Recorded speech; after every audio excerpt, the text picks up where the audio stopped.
Beleza, agora tá gravando normal. Bom, pessoal, nós temos conteúdo novo, tá? Hoje e a próxima aula, né? A gente fecha a disciplina com esse conteúdo chamado Thread Level Parallelism, a parte de paralelismo em nível de thread. A gente praticamente ficou a disciplina toda falando de paralelismo, né, ou melhoria de desempenho, só que dentro do processador. A gente chamou isso de paralelismo em nível de instrução, né? Uma forma de explorar paralelismo dentro do processador, fazendo com que as instruções do programa pudessem executar de maneira paralela, né? Ou, por exemplo, usando pipeline, que não é um paralelismo em si, mas era uma forma de acelerar a execução das instruções, né?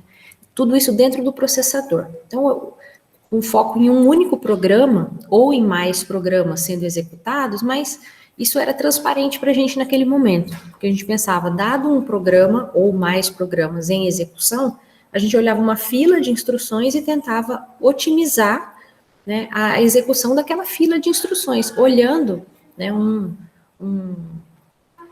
slot de instruções sempre muito pequeno, né, porque a gente tinha um limite ali pequeno de dezenas, né, poucas dezenas de instruções para poder tentar despachar para dentro de um processador, né.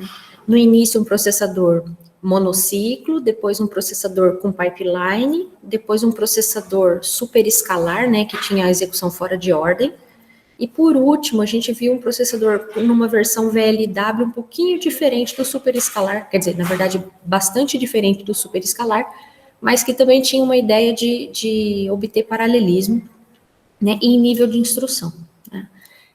Agora a gente sai do nível do processador, né, e vamos olhar agora num nível um pouco acima, né, a gente está indo em direção, você vê que a gente está saindo do processador, olhando em direção ao sistema, né, olhando um pouquinho mais no nível, um nível mais acima, indo em nível sistema, em nível usuário, né, em nível SO, né, pouco a pouco a gente está se afastando do processador, tá, indo mais para alto nível. Então, o paralelismo em nível de threads, né, a gente já entra num mundo, né, num mundo que a gente conhece como multicore, multiprocessadores, né, deixa eu ver se eu aumento aqui, aqui multiprocessadores, ou um ambiente de multithreading, que são termos que já são bastante habituais no nosso cotidiano de usuário, inclusive, né? Porque a gente hoje em dia já usa sistemas multicore, né? Ou multiprocessadores até nos nossos celulares. Então isso já é para a gente ponto, já como usuário, isso já é algo até natural, né? Multithreading, então, já é algo que a gente, embora o usuário não se preocupe muito com isso, mas é algo que o usuário já tira vantagem disso há bastante tempo, né? Já há vários anos. Então, a gente está falando nesse nível agora de paralelismo, tá? Então, a gente está pensando em sistemas que tenham, talvez, um único chip, mas esse chip tenha vários cores, né? Então, o que vai acontecer dentro de cada core, né, o paralelismo dentro de cada core, a gente já não está mais agora tão interessado. ILP dentro dos cores, a gente já não está mais tão interessado. A gente está interessado agora em explorar o paralelismo nesse sistema com vários cores, né? Ou então computadores com múltiplos chips, né? E cada chip com vários cores, né? Então, um nível de, além de multicore, a gente está pensando ainda de múltiplos chips, né? E cada chip ser um multicore, tá? Então, um ambiente onde agora sim a gente explora o paralelismo de formas variadas, tá? Nesse ambiente agora, onde a gente vai ter múltiplos cores, né? Para que a gente possa explorar esse tipo de paralelismo, a gente precisa ter programas divididos em múltiplas threads também, tá? Então, o programa, ele tem que ter, a gente tem que ter a possibilidade, tá? Para poder tirar vantagem, né? Vou te permitir a entrada aqui, né? Para poder tirar vantagem de sistemas com multiprocessadores, né? A gente tem que ter muitas threads em execução, tá? De um único programa ou de vários programas, tá? Então, threads para a gente são como trechos de programa em execução, tá? Não são trechos quaisquer, tá? São trechos bem definidos de programa que são separados pelo SO, né? São criados pelo SO, separados, né? Dos programas em execução pelo SO, né? A partir de múltiplas requisições independentes. Então, são trechos especiais, né, bem característicos dos programas em execução. Então, à medida que a gente vai tendo um leque de threads para executar, e a gente tem um leque de processadores naquele sistema, a gente consegue explorar bem o paralelismo dentro daquele sistema. Tá? Assim que a gente tira vantagem desse tipo de sistema, onde a gente tem múltiplas instruções e múltiplos dados. Tá? Então, aquela taxonomia de Flynn, que é bastante útil, né, na arquitetura, onde lá atrás, muitas décadas atrás, foi definido, né, uma taxonomia onde a gente tinha sistemas desde single instruction, single data, né, uma única instrução e um único dado, né, até um nível de múltiplas instruções, múltiplos dados. Né? Nessa taxonomia, a gente atingiu com os multiprocessadores esse limite na taxonomia de Flynn, né, de ter um sistema com múltiplas instruções, ou seja, trechos distintos de programas em execução, tá? Trabalhando sobre dados distintos também. Né? Então, é um nível de paralelismo onde a gente está desacoplando bastante, né, os dados, né, e os programas em execução. Né? Então, as threads, eu falei de uma forma de criação de threads, né, que é uma delas aqui, que aqui me pareceu, no momento me pareceu uma das mais comuns, né, mas na verdade a gente tem também, dentro de laços, tá, iterações de laços, muitas vezes também são caracterizadas como threads também, tá, podem ser caracterizadas como threads também, tá, então existem formas de caracterizar threads, tá? Isso não é no nível que a gente está estudando aqui, isso aqui, para quem já estudou lá na graduação em sistemas operacionais, ou mesmo no mestrado, talvez, né, em alguma outra disciplina, mas no nível de compilador ou de sistemas operacionais, a gente pode estudar um pouquinho mais a utilização de threads, tá? Aqui a gente está interessado em entendê-las, né, como trechos de programa, trechos bastante característicos do programa que vão ser executados independentemente de outras threads do mesmo programa ou de outros programas, tá?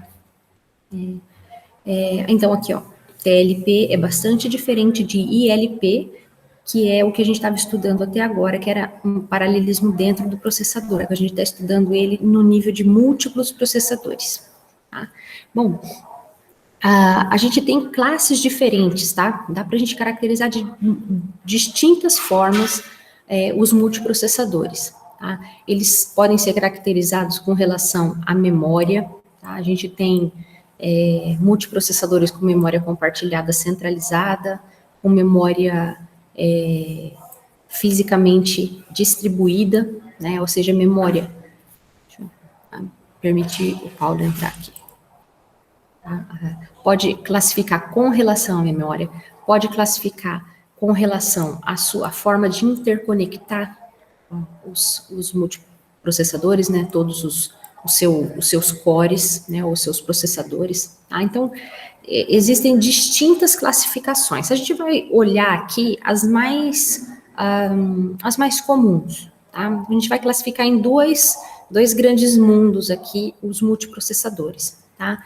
Praticamente aqui em cima a gente vai ver esses dois, estou classificando aqui, já em verde aqui, porque esses dois, acho que são os dois principais mundos aí dentro dos multiprocessadores, tá? As duas principais classificações, tá? Memória compartilhada e memória distribuída, tá? No caso, vou abrir por imagens, que fica bem mais fácil, mesmo que eu tenha que voltar nesse slide de texto depois, tá? A gente tem essa imagem aqui, deixa eu diminuir um pouquinho o tamanho, tá? Como uma imagem que caracteriza de maneira bastante alto nível, tá, pessoal? Mas uma forma de caracterizar um sistema multiprocessador com memória compartilhada e centralizada, tá? Então, vamos por partes aqui. Primeiro, multiprocessador. Então, aqui onde a gente vê que é multiprocessador, porque a gente tem vários... eu não vou dizer que são vários cores, eu já vou dizer que são vários processadores, tá? Porque a gente pode ter aqui dentro desse processador, a gente pode ter até mais do que um core, tá? Mas vou chamar de processadores aqui, como está na imagem. Então, a gente pode ter aqui vários processadores, tá? Cada processador pode ter um ou mais níveis de cache próprios ou particulares daquele core, né, disponíveis para aquele processador. Tá? Reparem que, por exemplo, o processador, que eu vou marcar com azul aqui, ó, ele está acessando, ele pode acessar diretamente esses níveis de cache do quadradinho que ele está ligado diretamente, tá? E ele não tem acesso direto às caches do processador vizinho dele, tá? Ele pode até precisar de um dado que está na cache do processador vizinho, mas ele não tem acesso direto a ele. Tá? Ele tem acesso direto a um dado que está na cache dele. Tá? Assim também para todos os outros cores.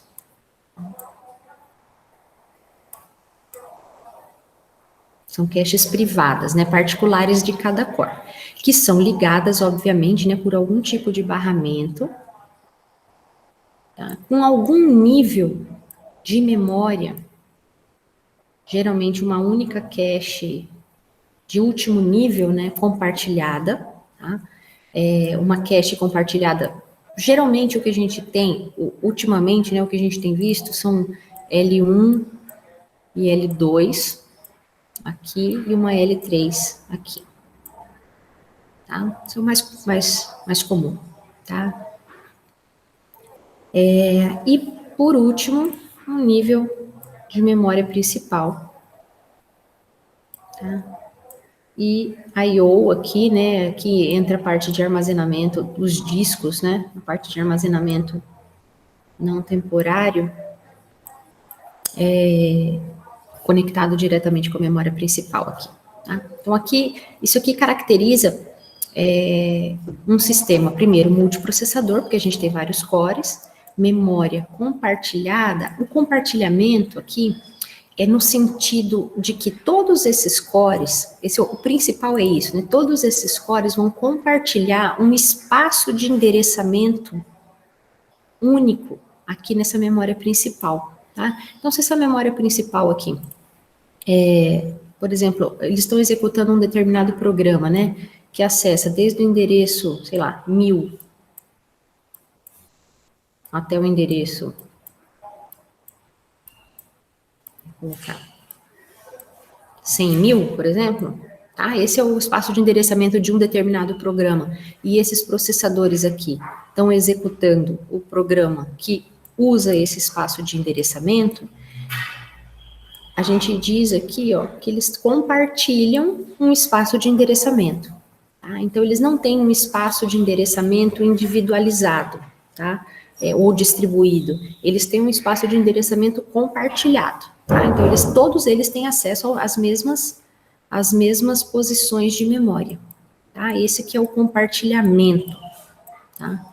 Todos eles têm acesso aqui. Lógico que essas posições de memória vão ser distribuídas nas caches aqui, de acordo com os acessos que aqueles cores fizerem. Né?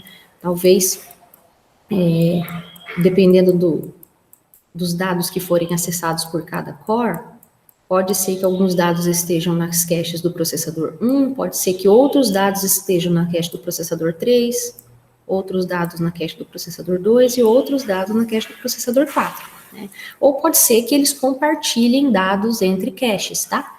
Então, é por isso que a gente diz que é memória compartilhada, tá? E ela é centralizada porque ela é fisicamente aqui, ó, centralizada. Tá?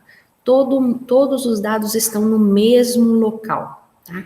Então, o compartilhamento tem a ver com espaço de endereçamento aqui, ó.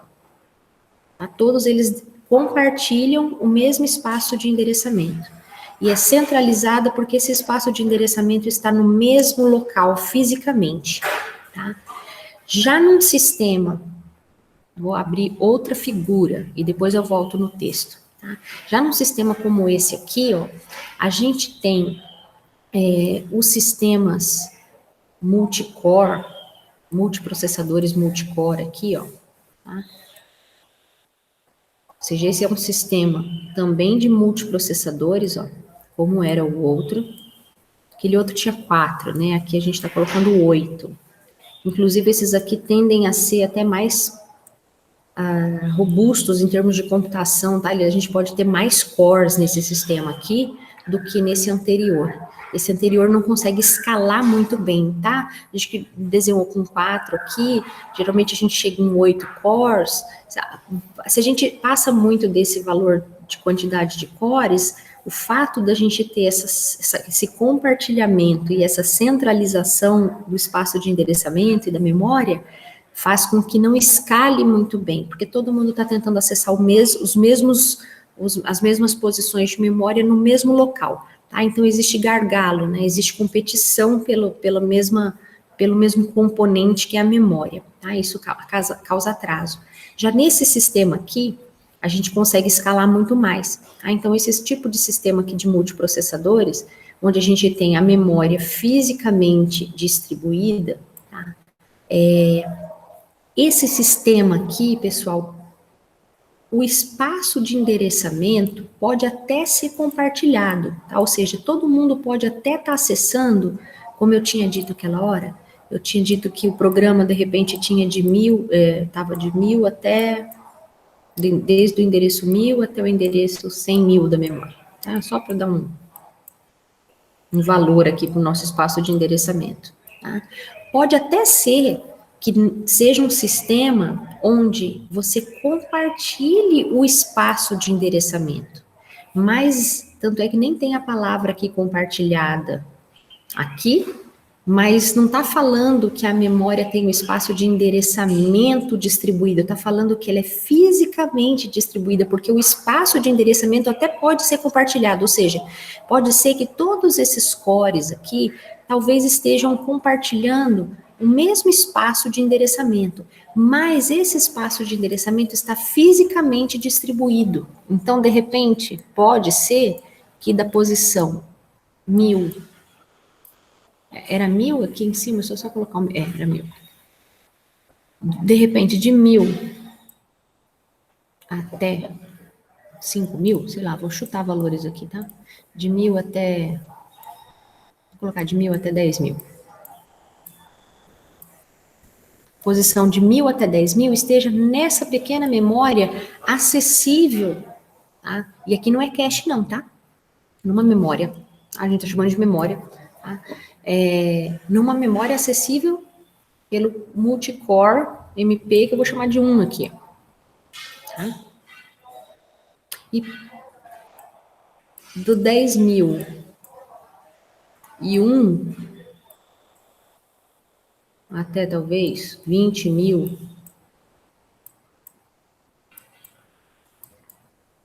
esteja nessa outra memória. Aqui, ó.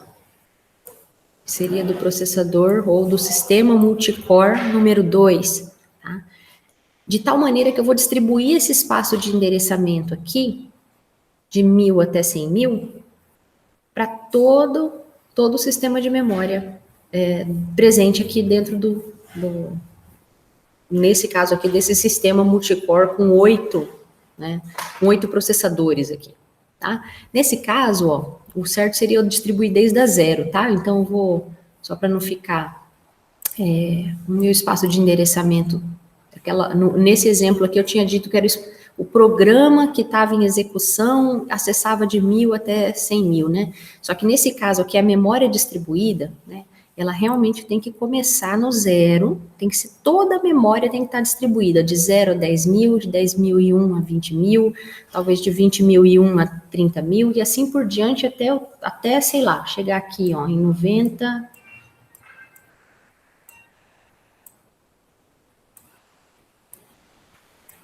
até 100.000, tá? Eu já estou chutando valores, tá? Porque não são 10 cores, né? E aí, se a gente fosse de 10 em 10 mil, não ia chegar nessa distribuição, né? Mas só para vocês entenderem que todo o espaço de endereçamento, tá? Desde 0 até 100 mil posições de memória, se essa for a quantidade de memória que eu tenho para distribuir nesse meu sistema, eu tenho que distribuir entre todo o sistema de memória, tá?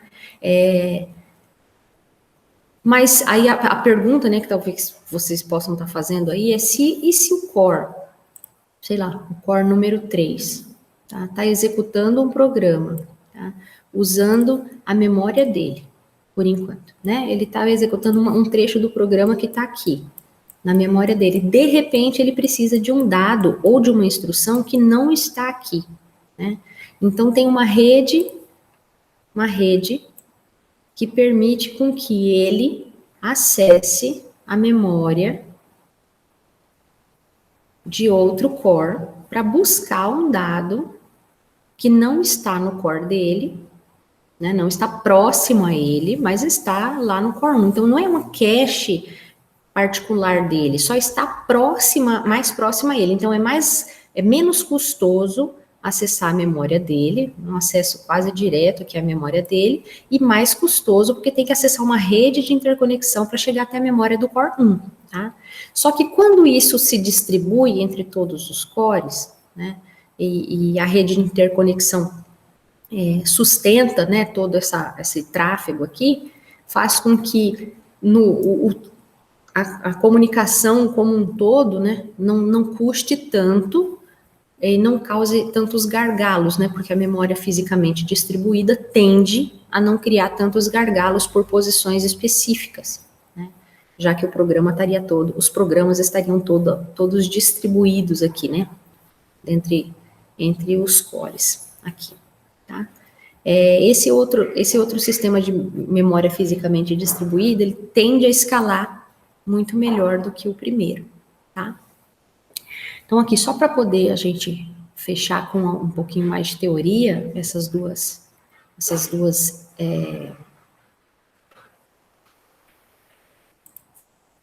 tipos de sistema, né? Então, multiprocessadores com memória compartilhada centralizada, tá? O primeiro é esse aqui, ó. Vamos ver alguns pontos aqui. Como que ele se organiza, né? Com poucos processadores, então, geralmente aí, até 8 processadores. Esse slide está um pouco antigo, tá? Tanto é que esse slide aqui já tem algum tempinho que ele foi feito, ele é usado na graduação, tanto é que ele está em português, né? Mas, assim, realmente não escalou muito bem valores maiores do que 8, tá? Então, a gente não tem, hoje, processadores que escalam muito, muito melhor do que 8 cores, não. Tá? Tem processadores com mais do que 8, só que a tendência é que começa a ficar confuso com memória compartilhada centralizada, não escalam muito bem por causa dos gargalos. Gente, eu não consigo desligar esse telefone. Eu vou desligar porque eu não consigo abaixar o volume dele.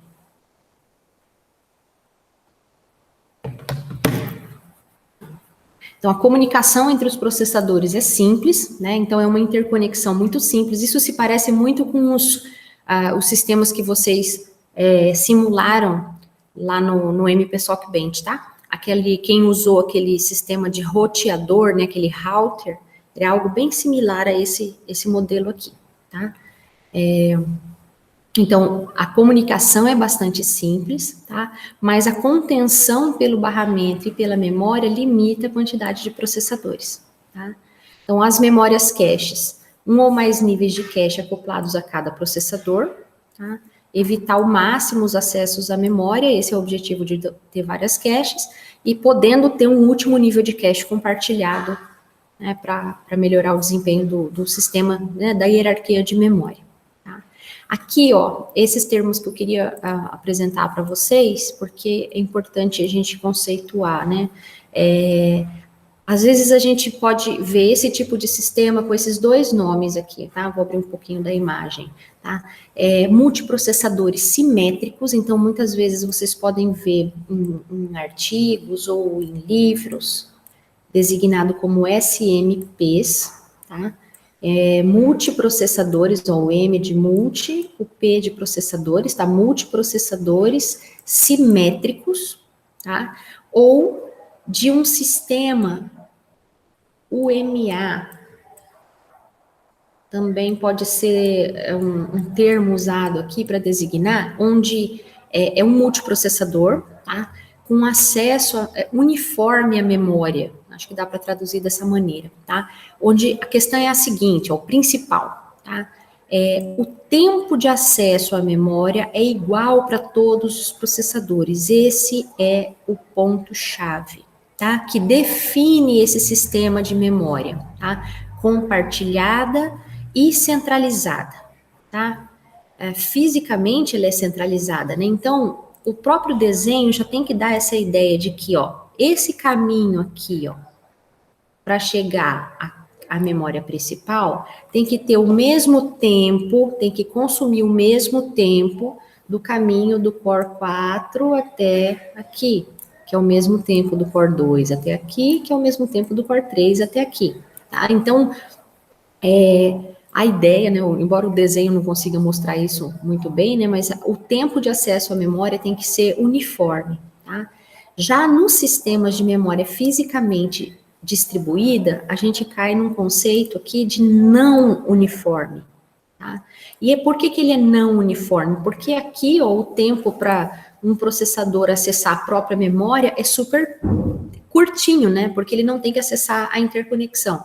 E o tempo para ele acessar a memória de um processador que está longe dele é bastante diferente. Tem que acessar a interconexão e se estiver longe dele, né? Se ele tiver que acessar vários nós ali da rede, vai demorar para ele chegar até o outro ponto da memória. Então, é não uniforme, tá? Então, esses termos aqui são importantes a gente definir, tá? No caso da memória fisicamente distribuída, ó, DSM, contrapondo aquele SMP, tá? Aqui a gente tem memória compartilhada e distribuída, tá? Esse termo aqui é importante, ó, o compartilhamento é do espaço de endereçamento ser compartilhado, tá? E o distribuído é porque ele é fisicamente distribuída. Esse aqui é o DSM, tá? Espaço de endereçamento lógico compartilhado, eles podem acessar qualquer posição de memória, né, que esteja em qualquer ponto físico do sistema, tá? Só que fisicamente a memória é toda particionada, tá? E acesso não uniforme, ou NUMA, né, um sistema NUMA. Qualquer processador acessa qualquer posição de memória, porém o tempo de acesso depende de qual processador está acessando qual posição da memória, tá? Então é um sistema que é muito mais... o fato de ser distribuído, né, mais complexo aqui para a gente fazer, por exemplo, inferir, né, qual é o desempenho do sistema de memória aqui, muito mais difícil, né, porque a gente precisa saber sobre interconexão, a gente precisa entender como que a rede está se comportando, é muito mais difícil a gente inferir qualquer coisa aqui, tá? Mas esse sistema aqui tende a obter melhor desempenho do que o anterior em termos primeiro, escala muito melhor, e segundo, que dependendo da forma como ele for construído, né, ele tende a conseguir melhor desempenho, tá? Ser mais robusto, né, do que o anterior, tá? Por isso, melhor desempenho. Ok? Pessoal, até aqui, querem fazer alguma contribuição aí, principalmente se alguém for da área de SO ou da área de compiladores aí, que tenha domínio dessa área, pode ficar à vontade aí, se quiser contribuir com algo. Quanto mais a gente vai subindo o nível aqui ficando mais longe da arquitetura, menos eu vou entendendo. Então, eu aceito contribuições à vontade aí. Podem ajudar.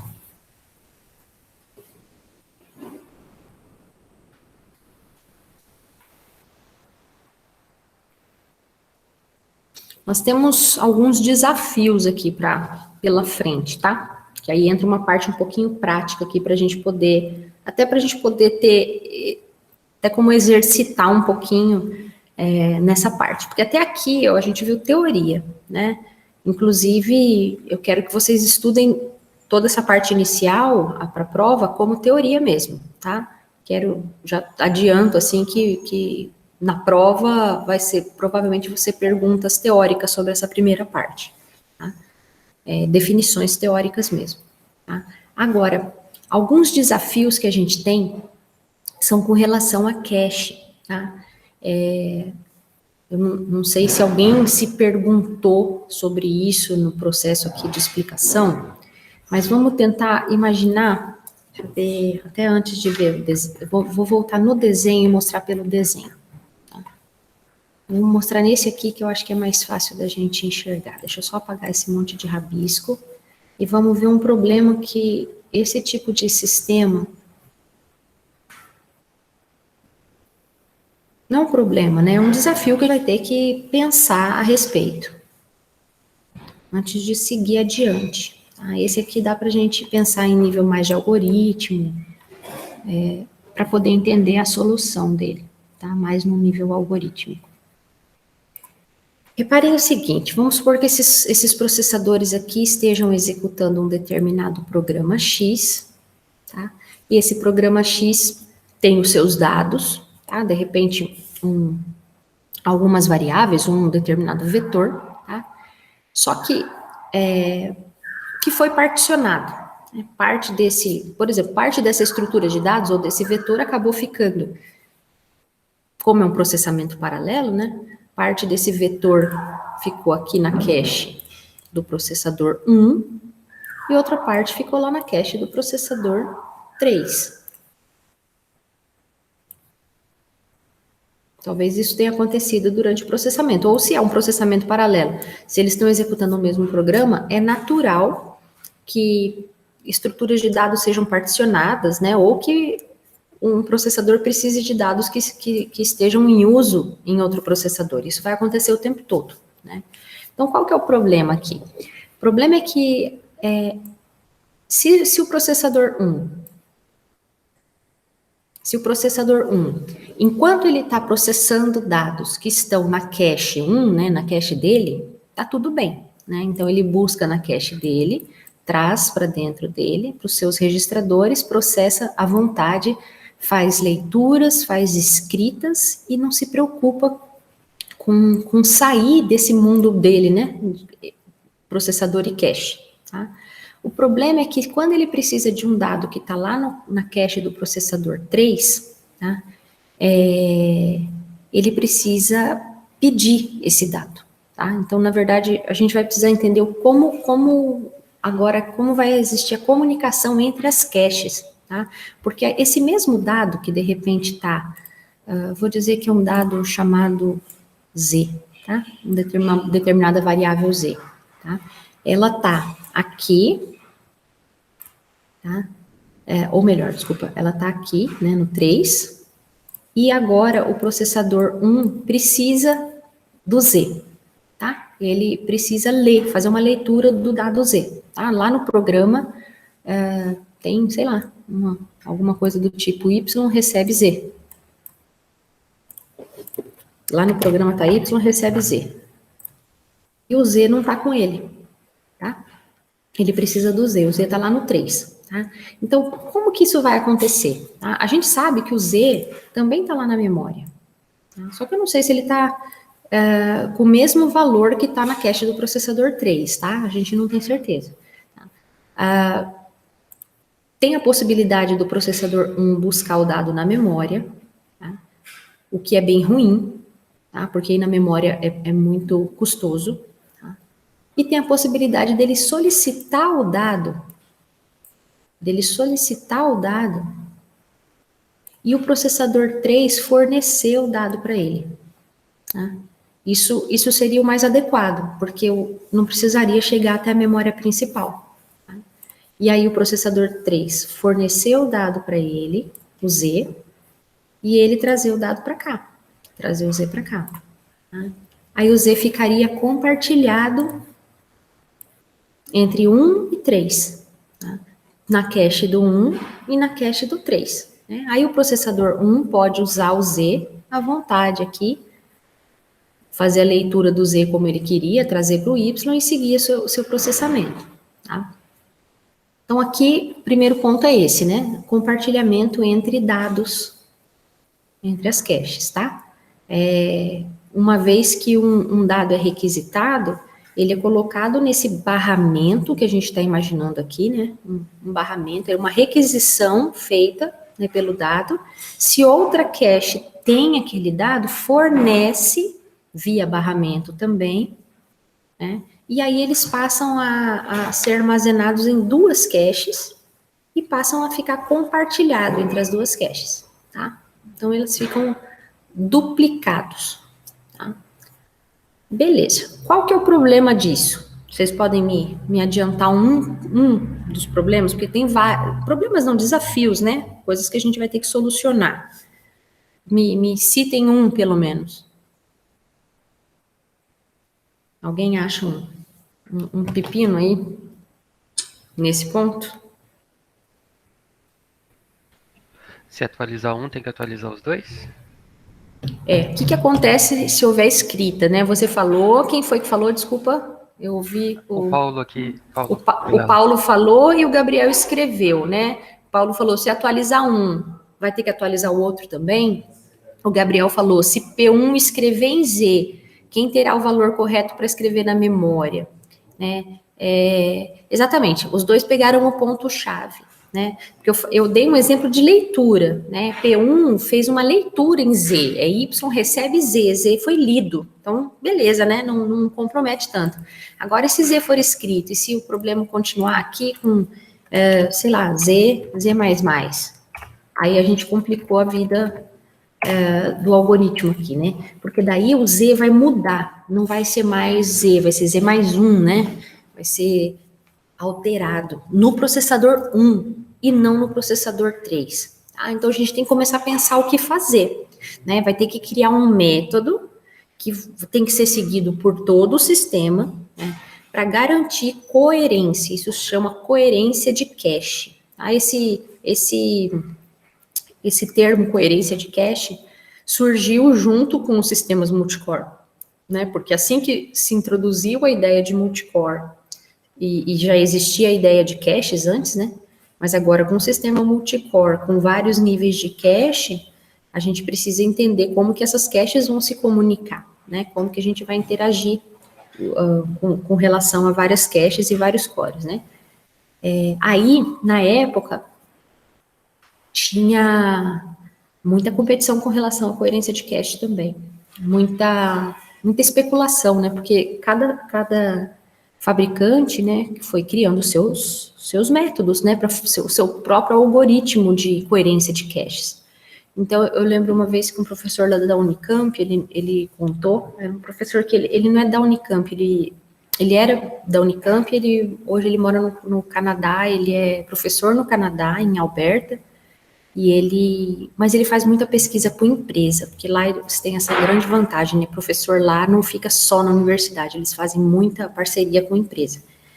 E ele contou que numa dessas parcerias, se não me engano, com a Intel, eu acho que foi com a própria Intel, ele tinha um projeto e ele levou um aluno dele. E não era um aluno de mestrado, era um aluno de mestrado. Um aluno de mestrado, não era nem um aluno de doutorado, era um aluno de mestrado dele para fazer parte da pesquisa. E eles desenvolveram uma melhoria no algoritmo de coerência de cache, que era um algoritmo que a gente vai ver agora já era um algoritmo super simples, e eles desenvolveram uma melhoria simples também. Mas essas coisas, por mais simples que elas sejam, em teoria, elas podem dar muito ganho, né? Porque às vezes uma pequena alteração no algoritmo de coerência de cache, ou a mesma coisa lá nos preditores de desvios, dão às vezes grandes ganhos no desempenho do processador, sabe? Então ele desenvolveu isso no âmbito de um projeto de mestrado, que nem era o projeto principal do aluno, ele e o aluno desenvolveram, fizeram alguns testes, implementaram isso no nível de simulação lá com a equipe e, logicamente, com dados e com ferramental da própria Intel. Deu bom, né? Deu um baita de um resultado lá, eles gostaram. A Intel incorporou, pediu silêncio, tiveram que assinar termos lá de confiabilidade, essas coisas, né? E aí, nisso o trabalho do aluno acabou sendo incorporado, sabe? Eu não sei se exatamente como foi implementado por ele, mas acabou sendo incorporado no nível já de produção, né? E esse professor apresentou isso lá para a gente, falou assim, ele não podia apresentar isso para os seus alunos depois. Ele falou assim, eu vou apresentar para vocês aqui a versão original do algoritmo, mas eu não posso apresentar a mudança que a gente fez, porque a gente tem esse termo de confiabilidade que não permite, mas a mudança foi muito simples. Ele estava doido para contar, mas ele não podia, sabe?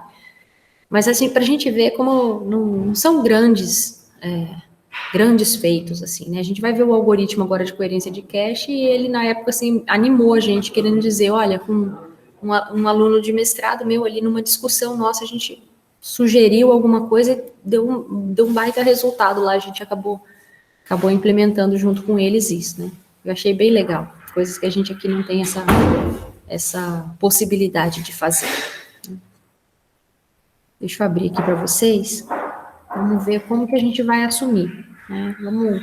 Vamos ver, aqui no slide anterior, né, explica o problema, né, que é o que a gente acabou de discutir juntos aqui, o problema da coerência de caches, né? Vamos ver um exemplo agora, que eu acho que é melhor do que o slide anterior, que só fala, tem um monte de texto, tá? A gente tem que assumir algumas coisas, né? Por exemplo, sobre as caches que a gente está trabalhando.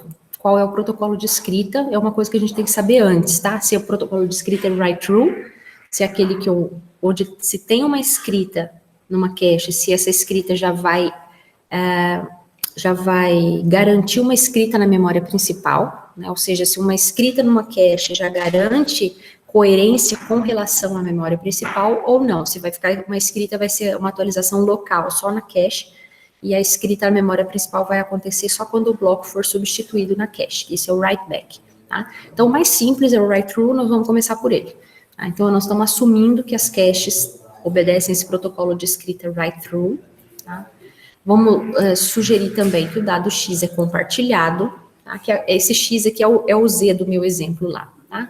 O X é compartilhado, começa com o valor 1 na memória principal, tá? O X é igual a 1 lá na memória principal, nem as caches nem a cache A, nem a cache B tem X no início, tá? Só a memória principal tem.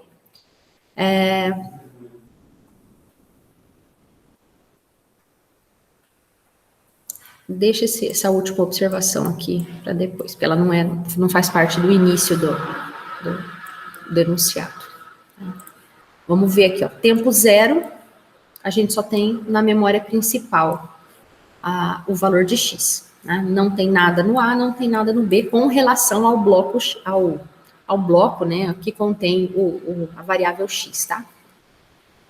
Aí o que a gente tem no tempo 1 é que o processador A faz a leitura do dado X. Tá? Bom, o que acontece? Né? Aqui, a leitura vai acarretar uma leitura na memória principal, né? Vai trazer da memória principal para cache, porque vai dar um cache miss, né, no A. Então, o cache miss no A vai fazer com que um bloco seja carregado na cache A, e esse valor de X vem com o valor 1, que é o mesmo valor lá da memória principal. No tempo 2, o processador B faz a leitura de X. Tá? Nesse caso aqui, pessoal, é que já entra a questão do protocolo entre as caches, né? Porque aqui é que a gente gostaria de evitar acesso à memória. Tá? A gente gostaria de evitar acesso à memória principal. Então, é aqui que a gente gostaria que a cache miss aqui, né, o cache miss no processador B fosse interceptado, né, a requisição de X pelo processador B fosse interceptado pela cache do processador A, que já passaria o valor 1 para o B, tá? Sem necessidade de chegar até a memória principal. É isso que a gente vai... A gente vai fazer com que isso aconteça, para não ter que ir na memória principal. Tá? Só que acho que nesse exemplo aqui, né, acho que ele está supondo que vai na memória principal, talvez, né, não sei, aqui não fala nada, mas a gente vai no nosso protocolo, a gente vai interceptar e vai passar entre as caches aqui o valor. Tá? No tempo 3, tá, o processador A escreve 0 em X, tá? Então ele escreve 0 em X, se o protocolo é write-through, esse 0 vai ser escrito lá na memória principal, e o problema de coerência de cache é o que fazer com esse valor aqui. Tá? Esse que é o problema da coerência de cache, né? Acontece nas escritas, basicamente, né? O grande problema acontece nas escritas, né? Quando acontece uma escrita numa cache, o que a gente vai fazer com as outras caches que contêm cópias?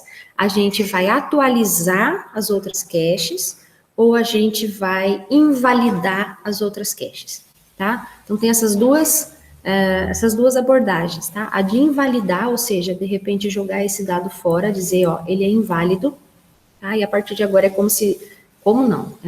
B deixa de conter, a gente vai apagar, como se tivesse apagado esse 1 novamente, tá? Deixado, o X não está mais no processador B, na cache do processador B. Tá? Esse é o protocolo de invalidação, tá? E tem um protocolo um pouquinho mais avançado, mais elaborado, que é o de atualização, né? Você atualizar as outras caches, para cada escrita, tá? Tem probleminhas no protocolo, desafios, não problemas, no protocolo de atualização, porque para cada escrita você tem que mandar o dado, né? Então, fica muita carga aí no barramento, porque você não manda só um sinal de invalidação, você manda um sinal de update e mais um dado. Então, você carrega o barramento com dado para cada escrita, né? Então, isso pesa, tá? Então, o protocolo de update, ele é pesado, tá? Então, a gente vai começar com um protocolo simples, tá? Baseado, primeiro, tá? Um deles é baseado em snooping, é um protocolo baseado em barramento, tá? Porque tem duas grandes classes ali, um que é baseado em diretório, que a gente não vai ver hoje, certamente, tá? Baseado em diretório é muito mais adequado para aquele sistema de memória distribuída, tá? Ele não é muito adequado para esse sistema de memória que a gente está usando nos nossos exemplos aqui, tá? E o baseado em snooping, né? Snooping é baseado em barramento, então ele se adequa à memória compartilhada, tá? E se adequa a esse modelo que a gente estava estudando agorinha, tá? Aquele modelo de memória compartilhada com poucos cores e um barramento único entre as caches, tá? Então, esse protocolo de snooping, de coerência de cache, que é o que a gente vai estudar, tá? A gente pode, ó, como eu estava explicando para vocês, lá embaixo está escrito, ó, ou invalidar ou atualizar a cada escrita, tá? É o ponto em que nós estamos aqui. A gente vai estudar o de invalidação, tá? Chamado write invalidate, mas tem o de atualização também, que é o write update, tá? Com poucas alterações ali, a gente faz o write update, tá? O que a gente vai precisar o que vai ser necessário aqui?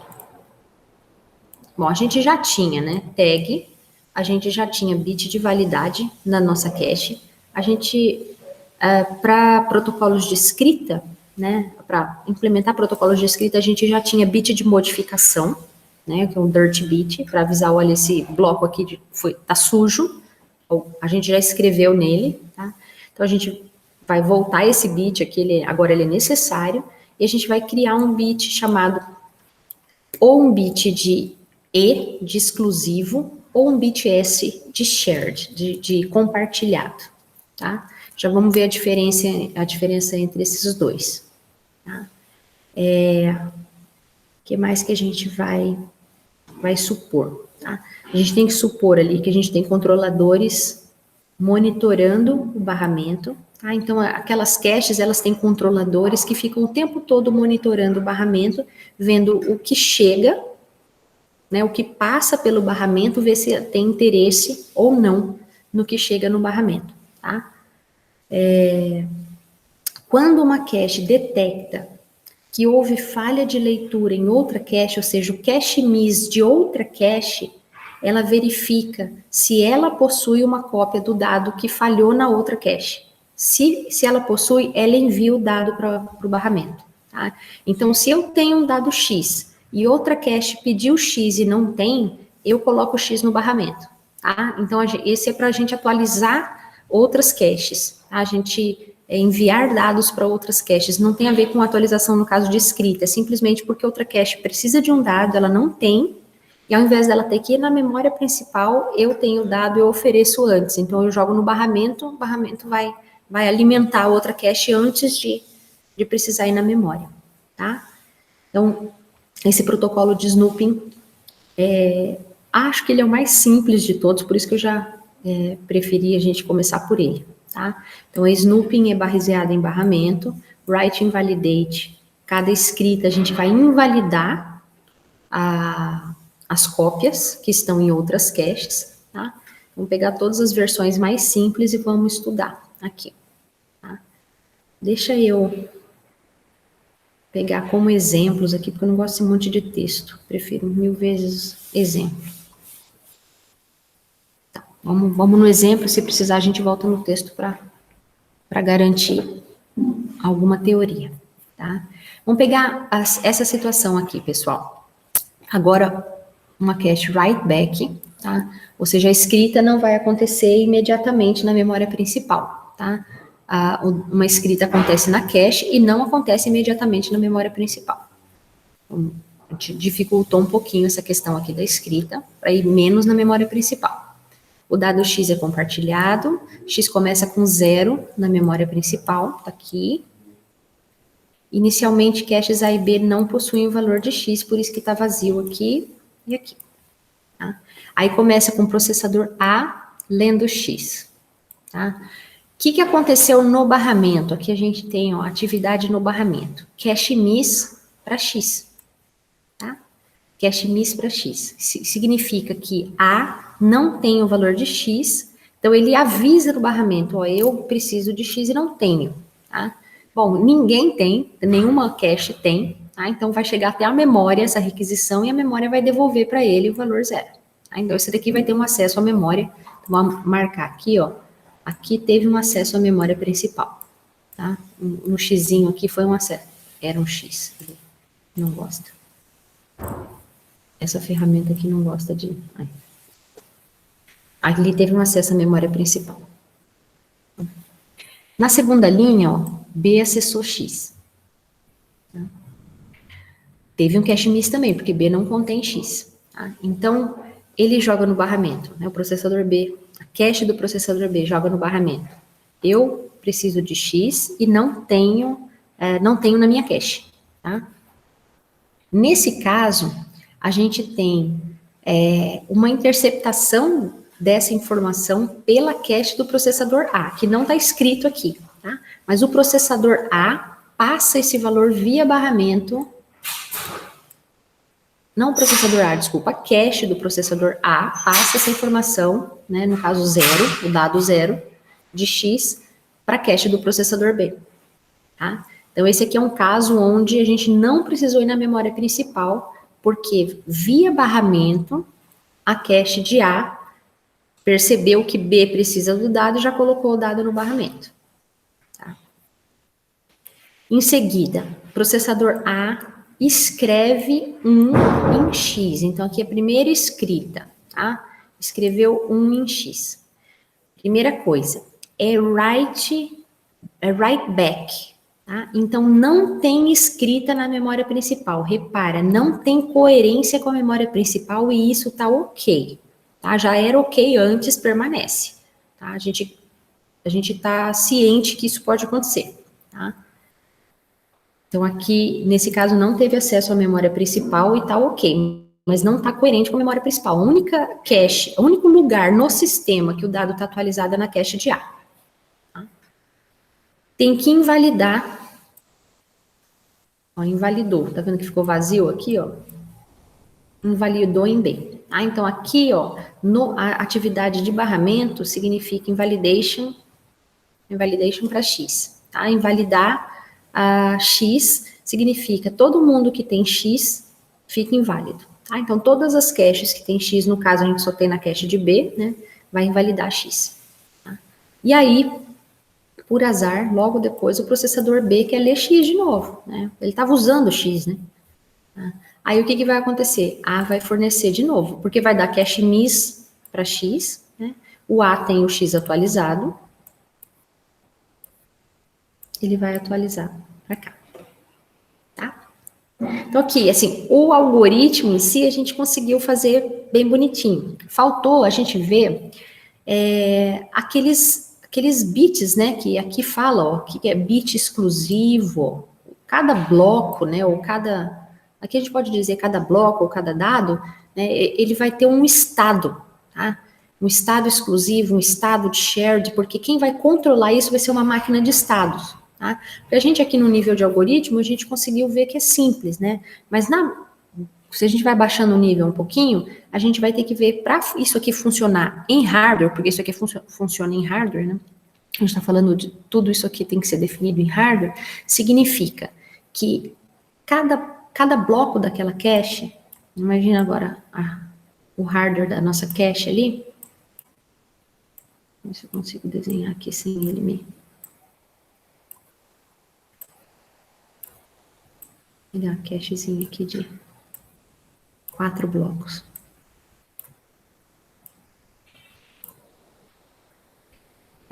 Bit de validade, bit de modificação,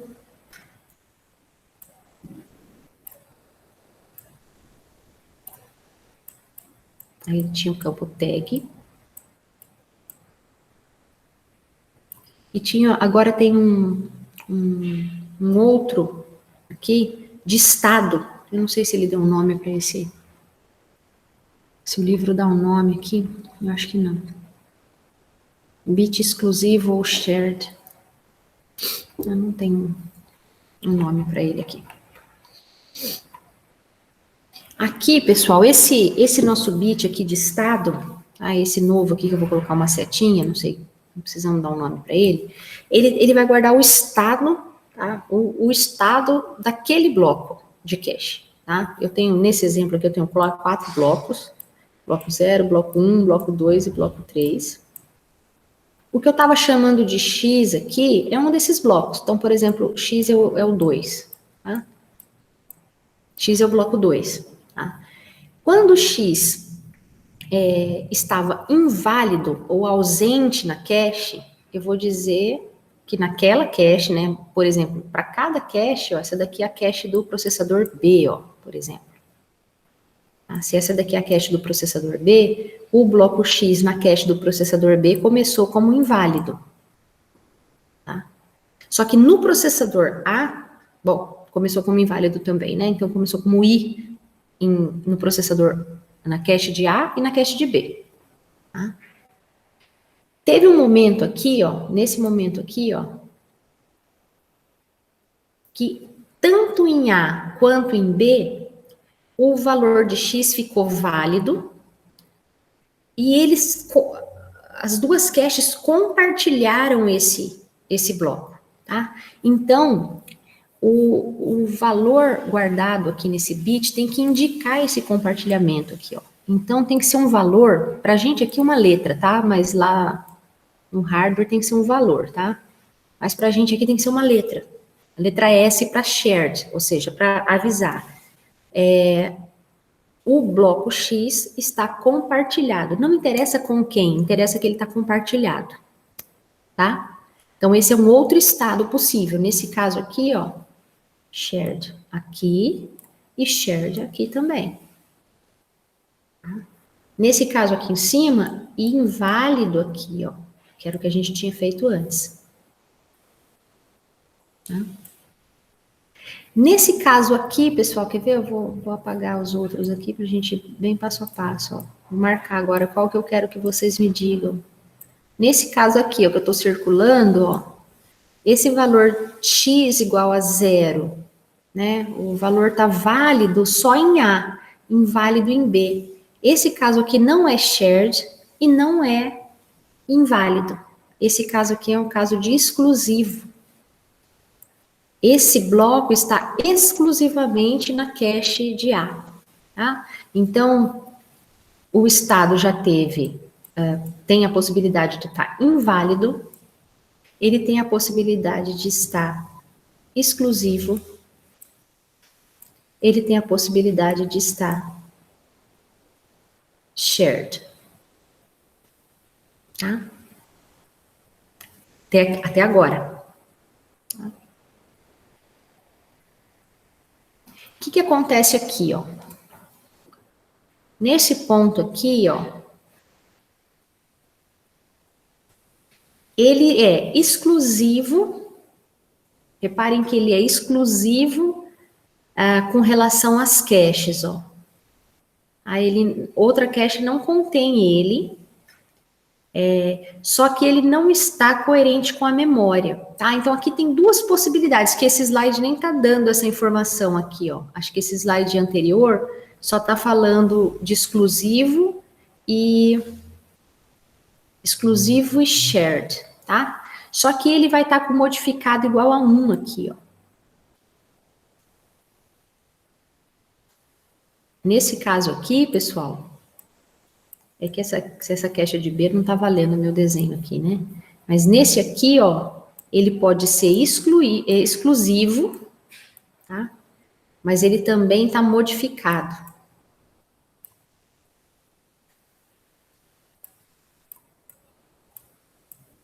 Aquele bit dirty bit, né, ou bit de modificação vai estar igual a 1 para X, porque ele tem que avisar que está sujo, né, porque em algum momento ele vai ter que ser salvo lá na memória principal, tá? Então, ele é exclusivo do ponto de vista das outras caches, tá? Mas ele é modificado, também tem que avisar que ele está modificado para na hora que ele for substituído, lembrar de escrever ele lá na memória principal, tá?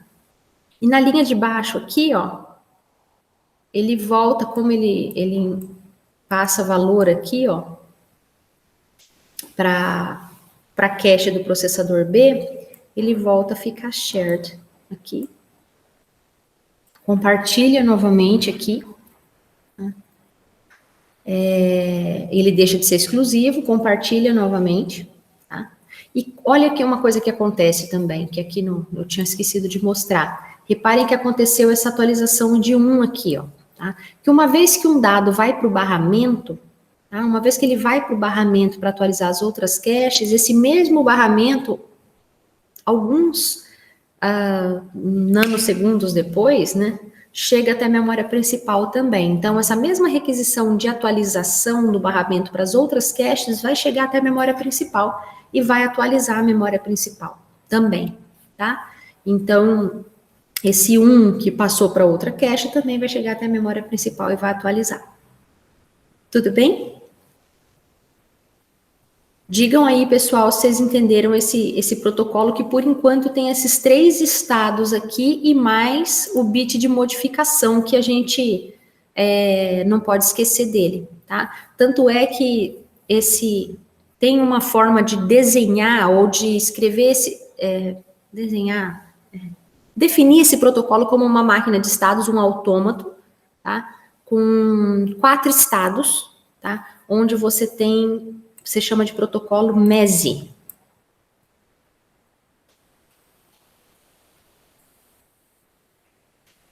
Tem um primeiro que é protocolo ESI, que é esse que a gente acabou de fazer, ó. IES, né, que a gente viu os 3 aqui, ESI, tá? E quando a gente inclui o modificado dentro do protocolo, se a gente quiser tirar esse modificado daqui, né, o dirty bit, e embutir ele no protocolo, a gente cria um protocolo chamado MESI, que é um pouquinho mais elaborado, e a gente não precisa daí do bit de modificação, a gente já embute esse bit de modificação dentro do protocolo aqui, cria um estado de modificado.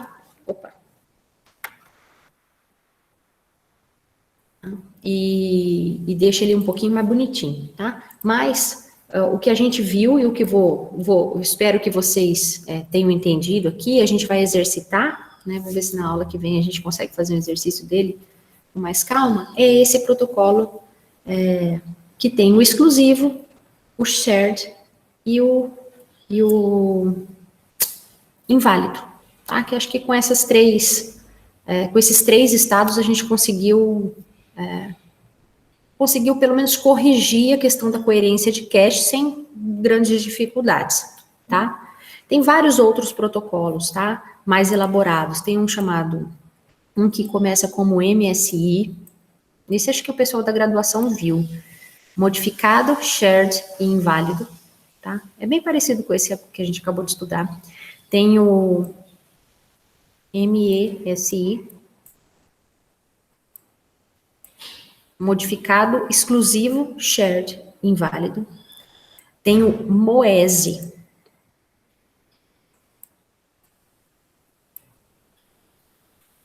Modificado, O é de owner, é de dono, quem é o dono do dado, vai aparecer um estado novo que é quem é como se fosse o proprietário, o dono do dado, tá? Que é um termo novo aqui. Modificado, o owner, dono, exclusivo, shared e inválido, tá? E aquele caso que eu falei para vocês do professor lá que fez alterações, se não me engano, ele falou na época que eles pegaram esse daqui e fizeram algumas modificações. Eu não me lembro agora só qual desses dois aqui, certinho. E fizeram alguma alteração básica, e isso estava implementado, acabou sendo implementado numa versão de processador. Né? Deixa eu ver se eu me esqueci de alguma.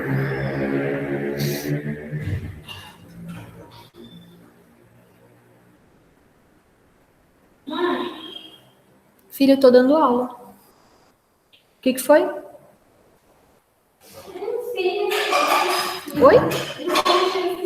O monitor fica na minha tomada.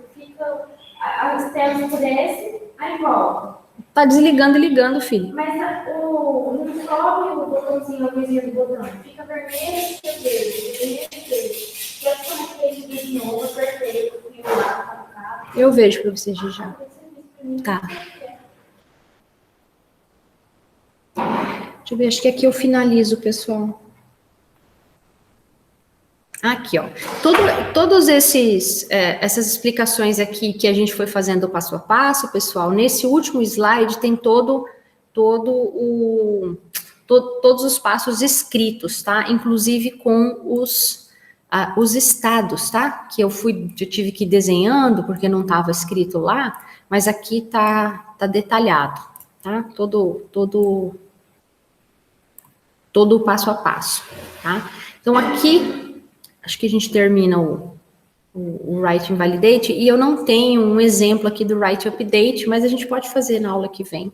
Eu acho que a aula que vem tem só um restinho de conteúdo, e dá para a gente fazer exercícios de coerência de cache. Então, basicamente, assim, esse conteúdo final de TLP, de Thread Level Parallelism, a gente vê teoria um pouquinho sobre a organização de um sistema multicore com vários processadores, né? E esse problema, esse desafio da coerência de caches, né? Eu acho que isso é uma pincelada no tópico, não é? A gente, de maneira nenhuma, a gente abordou esse tópico com detalhes, mas é porque a gente está saindo de arquitetura, você vê, ILP é arquitetura, TLP já está no limite entre arquitetura e SO, sabe? Então, a gente está saindo de arquitetura, porque a gente tá começando a envolver a relação entre a arquitetura, o sistema, né, e o sistema operacional. A gente está pensando no hardware e a relação dele com o sistema operacional. A gente está cada vez mais saindo do baixo nível, né, indo para mais alto nível. Então, a gente fica só nesse nível, nessa abordagem um pouquinho mais superficial mesmo. E essa parte de coerência de cache, porque aí entra um pouquinho de algoritmo, dá para a gente exercitar um pouquinho na ideia, e que entra na parte de arquitetura, porque entra na parte de arquitetura de caches, né, que é bem, bem bacana de entender. Né, e é um desafio interessante para a gente abordar. Né. Então, acho que para a aula de hoje tá bom, já são 10h40. Queria ver de vocês se está tudo bem, se tem dúvidas, perguntas, alguma contribuição. Professora, bom dia. Oi, Rafael, pode falar. Eu estava vendo, né, principalmente aquela parte da imagem do multiparalelismo lá com interconexão entre eles, né, nos processadores. No nosso trabalho, a gente está vendo sobre o WSC, né, Data Warehouse Scale, no caso. Como é direcionado para a nuvem, a nossa, pelo menos o que eu li, né, eu sou a base está baseada no Big Data, em clusterização mesmo. E aí está essa parte de, no caso lá, são vários hacks com interconexão de o que eles chamam de Tor, que é um switch melhor, mais caro, mas tem um significado. E os suítes, no caso, falam sobre os processadores compartilhados lá. E entre os suítes, que é o topo dos hacks, cada hack tem um switch, e entre eles faz esse compartilhamento de memória. Acho que tem a ver com essa parte de interconexão. O desenho é parecido, se você for ver, Rafael, esse desenho aqui, ele sugere uma arquitetura parecida com a clusterização mesmo, tá? O foco, só tem um detalhe importantíssimo que tem que ficar claro. Esse desenho aqui está falando de memória fisicamente distribuída, mas ele se refere, tá, nesse caso aqui, ao endereçamento, ao espaço de endereçamento compartilhado, tá? Então, isso não tem muito a ver com clusters e computadores de larga escala. Não sei se é o caso do que vocês estão estudando lá, mas é importante ver essa diferença, porque, olha, os clusters, eles são... dos hackers, os grandes hackers, os supercomputadores, eles têm um paralelismo, mas eles têm, você não pode contar com espaço de endereçamento compartilhado sempre, tá? A definição, né? Computadores individuais conectados por uma rede de interconexão. Memória de um processador não pode ser acessada por outro processador. A comunicação entre processadores com mecanismo de troca de mensagem. Então, aqui, nesse aqui, para um processador acessar um dado que está em outro, que está na memória de outro processador, é por uma solicitação e uma devolução, uma troca de mensagem entre eles. Ele vai para a rede e volta, né? Nesse aqui, nesse mecanismo que a gente está vendo aqui, esse processador aqui, por exemplo, ele tem acesso à memória dele e ele tem acesso à memória do outro. Ele pode acessar a memória do outro processador, que está perto do outro processador, porque o espaço de endereçamento é compartilhado. A única diferença é que a memória está fisicamente distribuída. Deu para entender a diferença? Eu estava entendendo que, como essa parte de Interconnection Network, eu estava entendendo que tinha que fazer uma requisição também lá agora. Não, ele não precisa requisitar, não. Ele pode acessar diretamente, tá? A imagem, se você olhar só a imagem, parece muito aqui... muito similar a um cluster, tá? Só que num cluster, a comunicação entre esses caras aqui vai ser por troca de mensagem. Então, essa interconexão existe, só que esse aqui vai requisitar via socket, via rede mesmo, né? Vai fazer uma requisição para esse daqui, que vai devolver para ele o dado que ele pediu, né? Sim.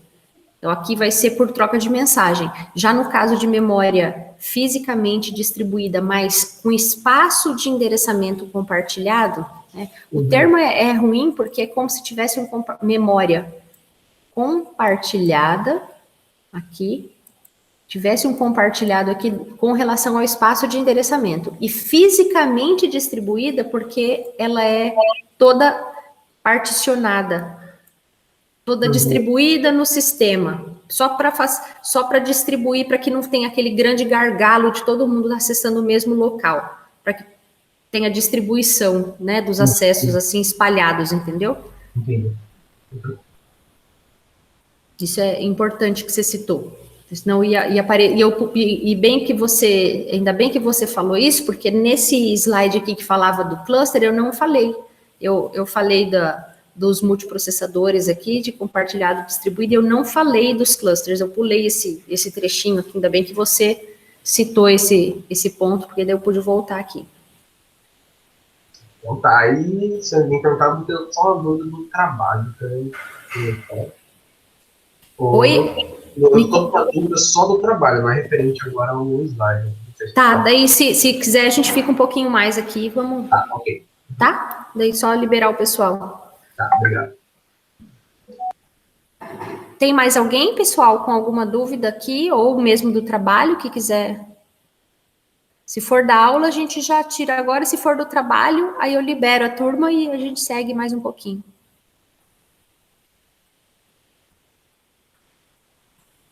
Eu vou só parar a gravação aqui.